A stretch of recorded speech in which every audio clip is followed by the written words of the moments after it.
আন্তর্জাতিক মহাকাশ স্টেশনে ছড়িয়ে পড়েছে বিষাক্ত গন্ধ। এতে আতঙ্কে রয়েছেন নভোচারীরা। সম্প্রতি একটি পণ্যবাহী মহাকাশযান স্টেশনে যাওয়ার পর এই আতঙ্কজনক পরিস্থিতি তৈরি হয়েছে বলে জানিয়েছে যুক্তরাষ্ট্রের মহাকাশ গবেষণা সংস্থা নাসা। বিস্তারিত সৈয়দ নওশাদের ডেস্ক রিপোর্টে।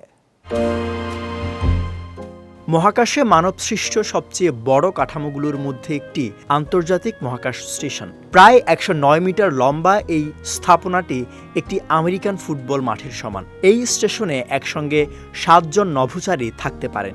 এটি সেকেন্ডে প্রায় ৫ মাইল বেগে পৃথিবীকে প্রদক্ষিণ করছে। ফলে এখান থেকে প্রতি ৯০ মিনিটে একবার সূর্যোদয় ও সূর্যাস্ত দেখা যায়।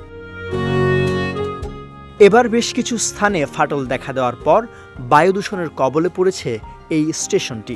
যুক্তরাষ্ট্রের মহাকাশ গবেষণা সংস্থা নাসা জানিয়েছে, বর্তমানে আন্তর্জাতিক মহাকাশ স্টেশন নানা কারণে মারাত্মক দূষণের ঝুঁকিতে রয়েছে। গন্ধ ও দূষণের কারণে বেশ আতঙ্কের মধ্যে রয়েছেন নভোচারীরা।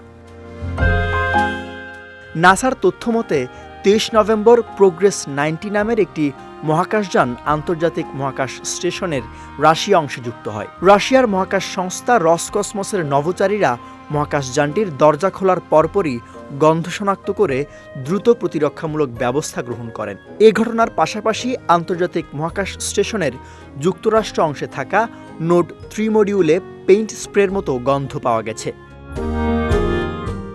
এক বিবৃতিতে নাসা জানিয়েছে, ২৩ নভেম্বর সকালে আন্তর্জাতিক মহাকাশ স্টেশনে এয়ার স্ক্রাবার ও দূষিত পদার্থ পরিষ্কার করার পর সেন্সরের মাধ্যমে পর্যবেক্ষণ করা হচ্ছে।